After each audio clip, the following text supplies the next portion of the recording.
Hello bachcho, let's read this question. The question says phenol has higher pKa value than option A acetic acid, option B para-methoxyphenol, option C para-nitrophenol and option D is ethanol. बच्चों इस question में हमसे पूछा गया है कि जो हमारा फिनॉल है उसका pKa किससे ज्यादा होगा। तो फर्स्ट ऑफ ऑल हम इस क्वेश्चन में की कंसेप्ट की बात करते हैं। बच्चों जो हमारी एसिडिटी होती है ना, वो डायरेक्टली प्रोपोर्शनल होती है H प्लस आयंस के कंसेंट्रेशन के, कि जितनी ज़्यादा H प्लस आयन की कंसेंट्रेशन होगी उतना कोई कंपाउंड H प्लस को इजीली लूज करेगा, तो उसकी एसिडिटी क्या हो जाएगी, बढ़ जाएगी। और हम जानते हैं कि जो हमारा H प्लस आयन की कंसेंट्रेशन होती है वो इनडायरेक्टली प्रोपोर्शनल होती है टू पीएच, कि जितना पीएच कम होगा उतनी एसिडिटी ज़्यादा होगी।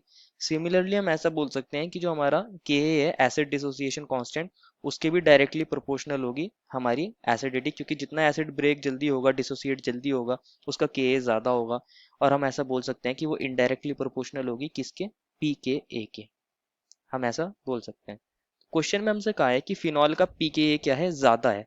अगर किसी चीज़ का pKa ज़्यादा होगा, मैं ऐसा लिख सकता हूँ pKa अगर हाई है तो उसकी एसिडिटी क्या हो जाएगी, कम हो जाएगी, क्योंकि एसिडिटी और pKa एक दूसरे के इनवर्सली प्रोपोर्शनल है। तो क्वेश्चन में एक्चुअल में हमसे इनडायरेक्टली ये पूछा गया है कि फिनॉल की एसिडिटी लो किससे है, क्योंकि क्वेश्चन में हमसे क्या कहा था कि फिनॉल का pKa हायर किससे है, तो हम इसको ऐसा भी तो कह सकते हैं फिनॉल का एसिडिटी लो किससे है। Phenol is less acidic from, अब हमें उसकी एसिडिटी को कंपेयर करना है कि हमारा फिनॉल किससे कम एसिडिक है। अब हम वन बाय वन सारे ऑप्शंस को चेक कर लेंगे। तो ऑप्शन ए में हमें दिया है एसिटिक एसिड। एसिटिक एसिड क्या होता है बच्चों, CH3COOH। अगर ये अपना H प्लस को लूज कर दे तो हमें मिलेगा CH3C डबल बॉन्ड O और O नेगेटिव। इसके अंदर क्या हो सकता है बच्चों, इक्विवेलेंट रेजोनेंस पॉसिबल होता है। ये इस तरह से एक और रेजोनेटिंग स्ट्रक्चर बना सकता है। और जो हमारा फिनॉल है वो सिर्फ फिनॉक्साइड आयन देगा अगर वो H प्लस को लूज कर देगा, और फिनॉक्साइड आयन रेजोनेंस स्टेबलाइज है।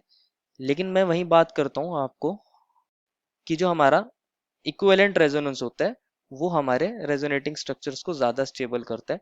इक्विवेलेंट रेजोनेंस, तो हमारा जो एसिटिक एसिड है वो ज्यादा एसिडिक होगा as compare to phenoxide ion या फिर एज कम्पेयर टू फिनॉल, क्योंकि यहाँ सिर्फ रेजोनेंस हो रहा है और वहाँ इक्विवेलेंट रेजोनेंस हो रहा है। इक्विवेलेंट रेजोनेंस की वजह से एसिडिटी ज्यादा होगी, तो एसिटिक एसिड क्या होगा, स्ट्रॉन्गर एसिड होगा, या हम ऐसा कह सकते हैं कि फिनॉल क्या होगा, लेस एसिडिक होगा।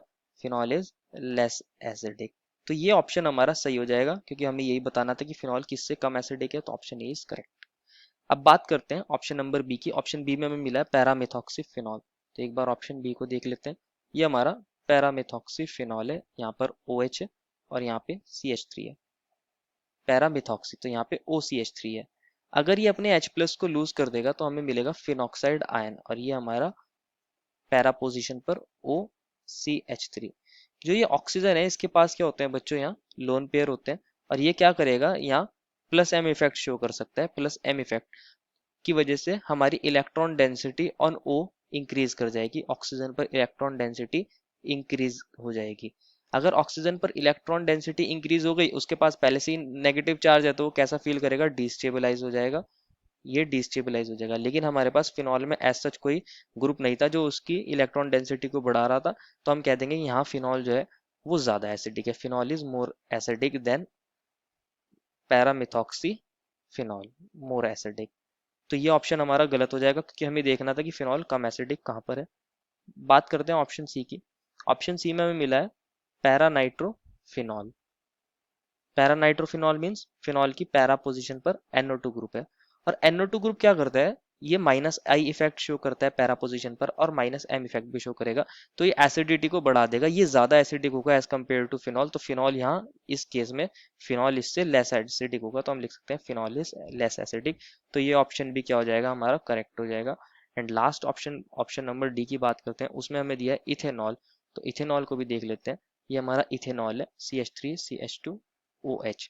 अगर ये अपने H प्लस को लूज कर देगा तो ये बन जाएगा इथॉक्साइड आयन, CH2O नेगेटिव। अब इसके अंदर क्या हो रहा है, ये जो इथाइल ग्रुप प्रेजेंट है ये प्लस आई इफेक्ट से इसको O नेगेटिव को डिस्टेबलाइज कर रहा है। लेकिन मैं वही बात करता हूँ फिनॉक्साइड आयन की, जो हमारा फिनॉल से बनेगा, उसके अंदर क्या होता है बच्चों, रेजोनेंस पॉसिबल हो जाता है। ये डबल बॉन्ड हो और यहाँ आ जाता है डबल बॉन्ड, यहाँ नेगेटिव चार्ज आ जाता है। ये नेगेटिव चार्ज एक्चुअल में यहाँ कॉन्जुगेशन में रहता है। अगेन क्या हो सकता है इसमें, फर्दर कॉन्जुगेशन हो सकता है, जिसको मैं ऐसे दिखा सकता हूँ, ये हमारी रिंग है और यहाँ डबल बॉन्ड आ जाए, यहाँ नेगेटिव चार्ज आ जाएगा। और एक केस में क्या होगा, फिर से ऑर्थो पर नेगेटिव चार्ज आ जाएगा, जिसको मैं ऐसे दिखा सकता हूँ, ये डबल बॉन्ड और ये डबल बॉन्ड, ये नेगेटिव चार्ज। एंड लास्ट में क्या होगा, फर्दर फिनॉक्साइड आयन हमारा अगेन बन जाएगा। तो ये जो है ये रेजोनेंस स्टेबलाइज है जो हमारा फिनॉल होता है, और रेजोनेंस स्टेबलाइज की वजह से ये ज्यादा एसिडिक होगा देन इथेनॉल। तो हम लिख सकते हैं यहाँ फिनॉल ज्यादा एसिडिक है, फिनॉल इज मोर एसिडिक। हमें देखना था लेस एसिडिक वाला, तो ये ऑप्शन भी क्या हो जाएगा हमारा, गलत हो जाएगा। Therefore option D is also incorrect. तो दो ही ऑप्शन है, option number A and option number C, जिसमें हमारा फिनॉल कम एसिडिक है या उसका पीके ज्यादा है, तो हम क्या कह देंगे, the final answer is option number A and C. I hope you understood it well and best of luck.